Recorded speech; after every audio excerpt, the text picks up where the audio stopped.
There's a moment I want to start with today, and it may or may not be the one that you're sitting in right now.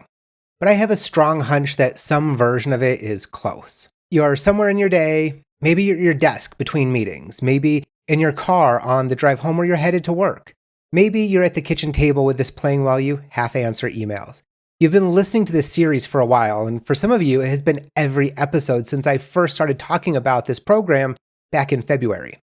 For others of you, it is just the last couple of weeks, and somewhere in the middle of all of that, something started to click. You have been hearing your own work described back to you. You have recognized those moments, and you've said, yeah, that's me, more than once. And now there's a quieter question underneath it all, and it does not have a tidy answer. Am I going to do something about this, or am I going to listen to a couple more episodes and keep circling? If that is the moment you are sitting in right now, I want you to stay with me for the rest of this episode, because this is the episode where I want to stop painting the picture and start talking to you directly about what happens next. The first cohort of the AI Advantage for Major Gift Fundraising opens for enrollment is now. Enrollment closes Friday, and we begin together on Monday, May 4th, which is coming up fast. And for some of you, that sentence just tightens something in your chest because you can feel the decision coming. So today, I want to walk you through it honestly, like a friend would, and help you figure out whether this is yours to say yes to. So, let's talk fundraising. I want to take you back a few years to before I built any of these systems, before AI had shown up in any of our work, and before any of this was on my radar. I was sitting in a small office with my supervisor at the time, and he had just finished telling me that he wanted me to pursue my CFRE. And if you've been in this field long enough, you know what that means. It is the Certified Fundraising Executive credential, and it is the closest thing our profession has to a formal stamp of approval that says you actually know this work and you know what you're doing. There are hundreds of hours of practice to document. There is an application, there's continuing education requirements, and there's a pretty serious exam that goes along with it. None of it is casual. And I remember sitting in his office that afternoon and thinking, I am not ready for this. It was not that I didn't want the credential. It was not that I didn't think that it mattered. I wanted it. I wanted to be the kind of fundraiser who had done the work and had done something to show for it. But sitting there, I could hear a catalog of very responsible reasons to put off. My work was busy. I was in the middle of a gala. I'd not taken a specific class I thought I probably needed first. I wasn't sure if I had enough hours of continuing education or the right kind of experience to really be considered ready. And all of those reasons sounded responsible. They sounded like a reasonable version of caring about the work. If you don't feel fully ready, shouldn't you wait until you do? And my supervisor looked at me and he said something that I've never forgotten. He said, Keith, if you wait until you feel ready, you will never start. And I went home that night and I started the application. At the time, it was a 5-year credentialing process, but I worked through it.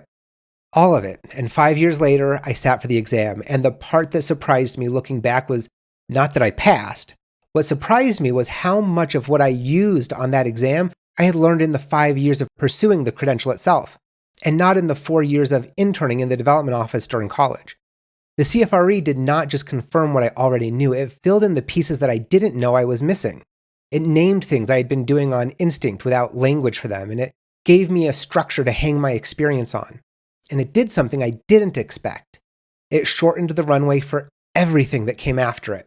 I didn't understand until much later what had actually happened in my supervisor's office that day, and it was a decision architecture problem. I had all the information I needed to decide. I had permission to decide. I had support to decide. What I didn't have was a willingness to cross the line from thinking about it to doing it, and he gave me that by saying a hard, true thing out loud. I want to try to do the same thing for you today, because if you have been listening to this podcast for any number of weeks, you have all the information you need. You understand the problem, and you understand where AI fits in the major gift cycle. You understand that this is not about replacing relationships, it is about removing the friction around them. You understand what the 6-week program covers and what you will build inside of it. You know who is leading it. You know what the live components look like. This information is not the missing piece. What's underneath it is something else. And that is what I want to walk through with you today. Let me start here because I think this is the right place to start. You're closer to this than you probably realize. Over the last 7 weeks, we have covered a lot of ground together. We talked about the major gift cycle and where AI can quietly support it. We talked about the 30-something hours a week that so many of us spend stuck behind a desk when we want to be with our donors. And we talked about the cost of analysis paralysis and what it feels like to overprepare as a substitute for starting. We talked about how attention is fragmented across the sector and how our outreach has to match the way people actually move through their days now. We've talked about how it feels to work hard for months without closing any gifts, and the quiet doubt that creeps in when you can't see your own progress. We've talked about the yeah, buts, and the real concern about ethics and data and whether your organization will even let you do this. And last week, we talked about how you bring a clear strategy into every donor meeting instead of walking in with a general direction. And if you've stayed with me through all of that, I want you to hear me say this clearly. That is not small. That's not passive listening. That is a fundraiser already doing the work of getting ready to change how you work. You've been building a readiness you can't fully see yet. And if you only caught the last couple of episodes, I want you to hear this too. You have not missed the window. You are exactly on time. The door is open right now for a reason, and it's open for you. Here's the honest part though, and I want to say it plainly. Listening to a podcast and changing how you work are not the same thing. Reading articles about AI and having a system you use every Monday morning are not the same thing. Agreeing with someone's diagnosis of your problem and fixing your problem are not the same thing. Somewhere along the way, there's a line. On one side of that line, you keep circling, and on the other side, you start building. This program is the structure that helps you cross that line. Let me name the gap that I think is still sitting there for some of you. You can see what I'm describing, and you can picture your Monday morning where you open your portfolio and you know exactly who to focus on this week. You can picture the donor visit where you walk in with a clear purpose and the drive home where the contact report is already drafted before you pull out of the parking lot. And you can picture the review meeting with your manager where you are the one bringing clarity to the room instead of trying to find it in the moment. You can picture all of that. What you might not be able to picture is how you get from where you are now to that Monday morning on your own. And that is a real problem, and I want to honor it instead of wave it away. I built what I built over more than 3 years. 3 years of trying things that didn't work. 3 years of prompts that came back flat, and systems I started and abandoned because they weren't quite right. 3 years of learning what to ask AI for and what not to. 3 years of figuring out which parts of my work it could actually support and which parts it would make worse if I let it in there. I had the curiosity and I had the time. I had the patience for it because I genuinely enjoy this kind of a puzzle.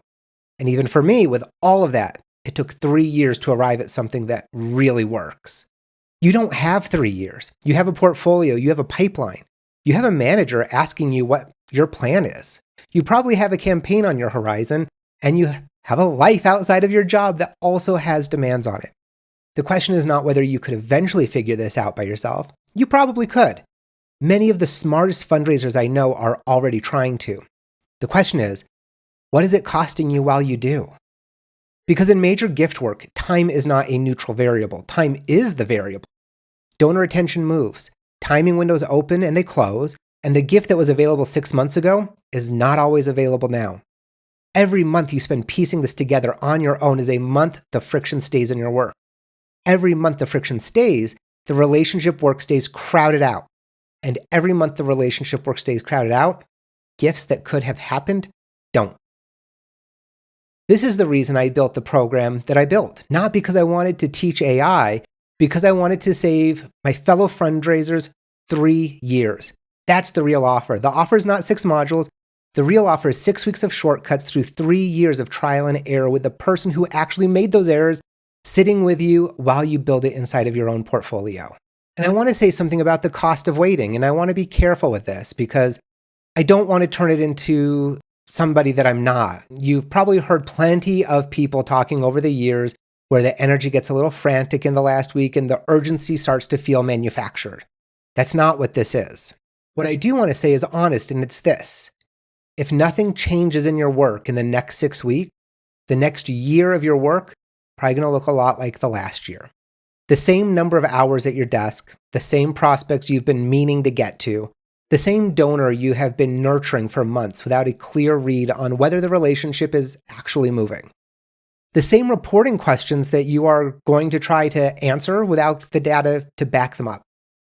The same Friday afternoon where you look at your calendar and realize you only had 4 donor conversations this week and you wonder where your time went. That's not a failure. That is not a judgment on you. This is the default, and the default is the pattern that you're already in.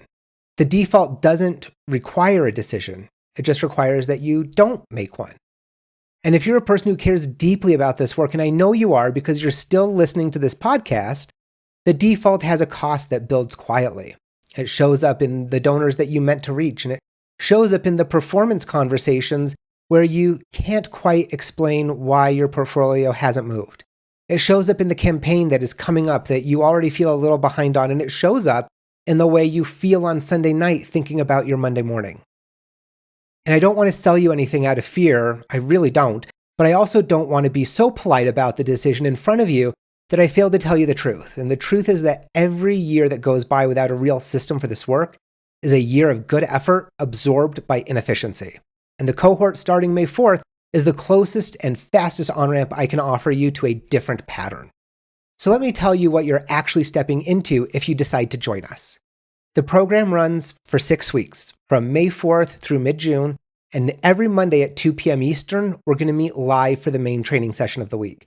That's where I walk you through the module for that week, show you exactly how I build each system, answer your questions in real time, and work alongside you while you start to build yours. If you can't make the live session, it is recorded and posted the very next day. So you can catch it that evening or the next morning, because life happens, travel happens, meetings run late, and you will not fall behind because your calendar was full on Monday. But then on Thursday of each week, we meet again. This time it's for office hours. This is where you bring me the thing that you got stuck on between Monday and Thursday. Bring me the donor profile your prompt is not quite capturing. You bring me the outreach sequence that is not clicking for your sector. You bring me the contact report format that your team is going to need before they will let you roll this out broadly. Whatever it is, you bring it, and we work through it together. Not in theory and not in a hypothetical, inside your actual work with your actual donors. The 6 modules are these. I've walked through them across this podcast series, but I want to name them once more in sequence so you can feel the shape of what you'll have at the end. Module 1 is prospect identification. You build a scoring model specific to your organization, your data, and the signals that actually matter in your world. By the end of that week, you are no longer relying on generic wealth screens or gut instincts. You have a focused and defensible list. Module 2 is prospect qualification and outreach. You build a donor research engine, a donor brief generator, and a 90-day multi-channel outreach sequence with more than a dozen touchpoints pre-drafted and ready to use. By the end of that week, you are creating what I call inevitable conversations instead of sending one email and hoping for a reply. Module 3 is donor meetings and conversations. You build a meeting strategy engine and AI role-play partner that you can practice difficult conversations with before you're in the room, and a post-visit capture system so your contact report is done before you even leave the parking lot. By the end of that week, you are leading conversations instead of hoping that they go well.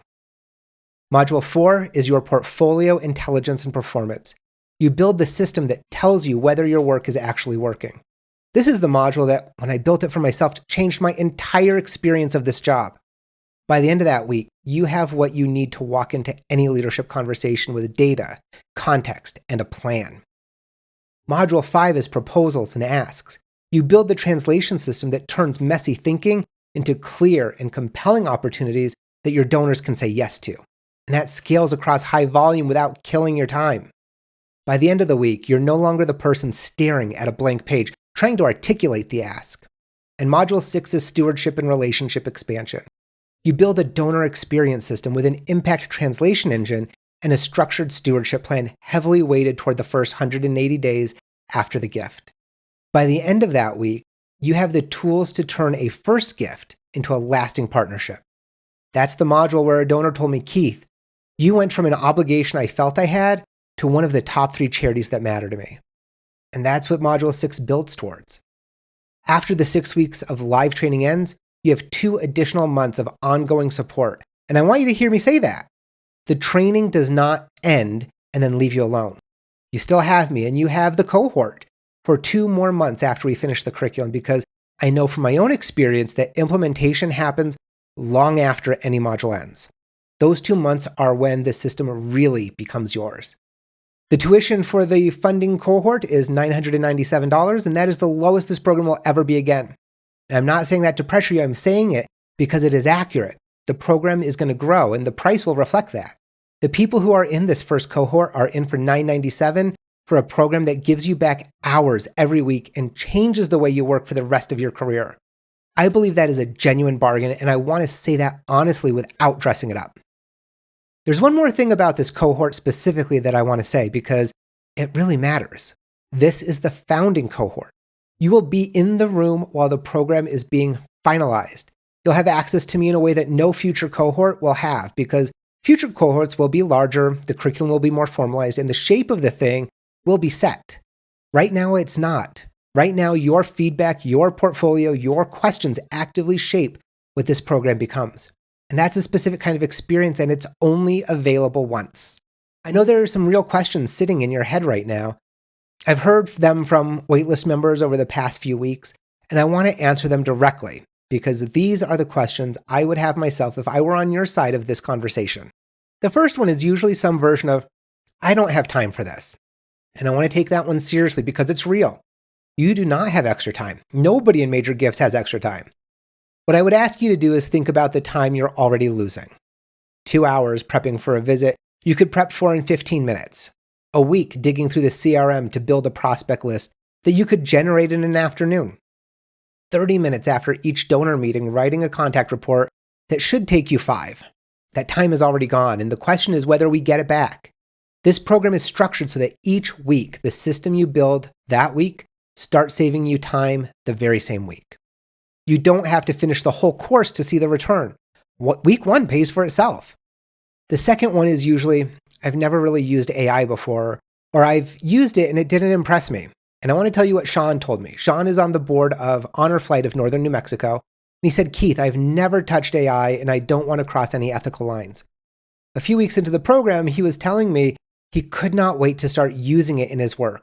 He's not more technical than you, and he didn't come in with any advantage. He came in curious and willing.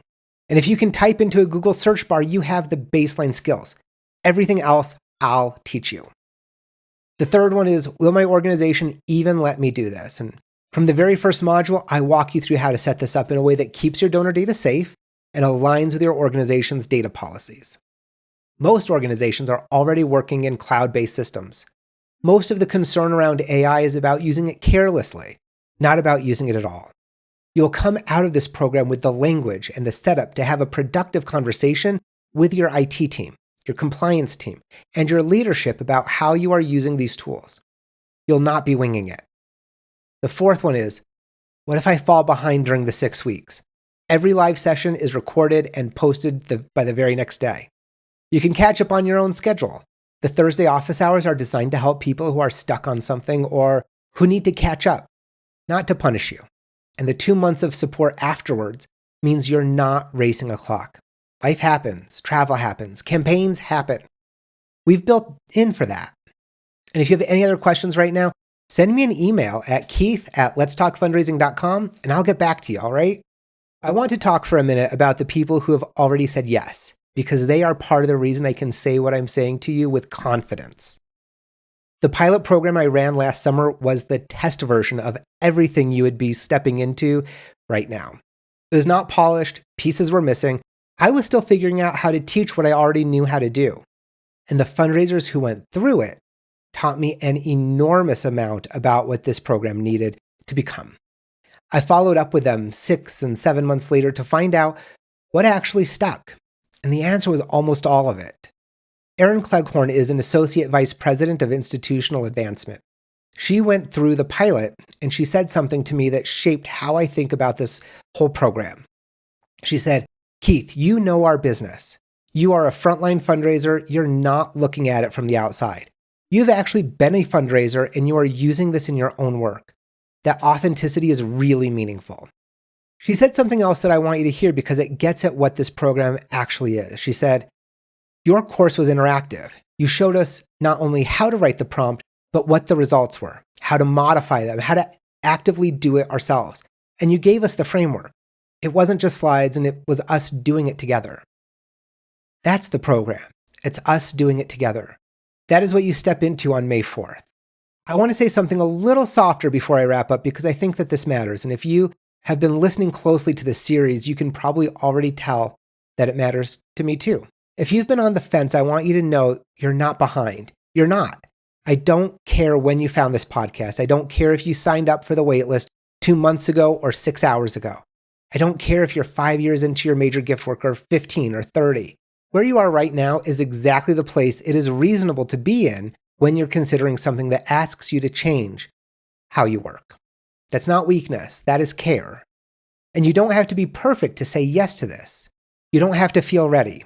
You don't have to have your AI strategy worked out, or your organization's data policies rewritten, or your manager's blessing in your pocket.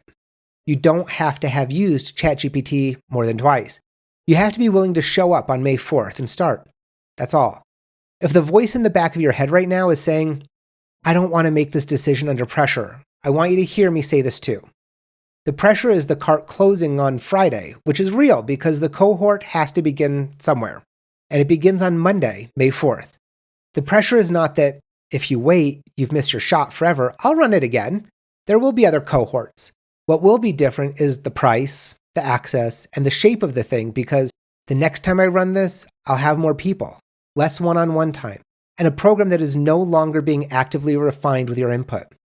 It's not a scarcity trick. It's just a factual description of what this cohort is versus what the next one will be. So the question I want to leave you with is not whether you will ever do this. It's whether you will do it now with this small group, with me, starting May 4th at the lowest price that this is ever going to be again. So if you're ready, here's what I want you to do. Go to letstalkfundraising.com/major gifts, and the link is in the show notes. You'll see everything I just walked you through laid out in one place. You can read it, you can sit with it for a minute, and if it is yours, you can enroll right there. Enrollment closes this Friday, and the cohort begins Monday, May 4th at 2 p.m. Eastern, and we go together from there. But before I go, I want to name who this is for and who it is not, because I want to be as honest with you here as I know how to be. This is for you if you are managing a portfolio right now and too much of your week is going to prep, administration, and documentation instead of actual donor conversations. This is for you if you know what a strong major gift work looks like and you don't yet have a consistent system to execute on it week after week. This is for you if you have experimented with AI and nothing is quite stuck because it was not built for the way that you actually work.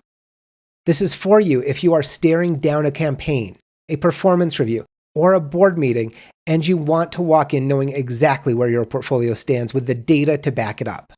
This is for you if you are ready to apply what you learned starting in week 1 inside your real portfolio with real donors at your real organization.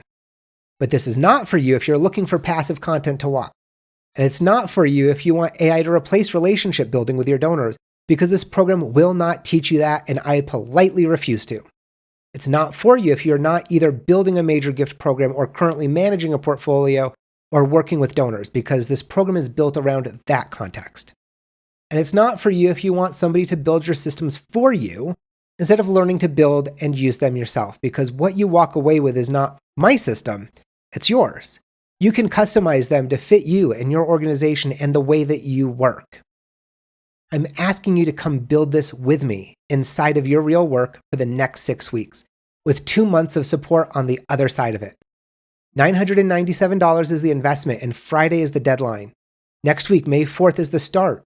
letstalkfundraising.com/major gifts is where you go. If something in you just went, yes, that is the right word. And if you've been waiting for permission, consider this yours.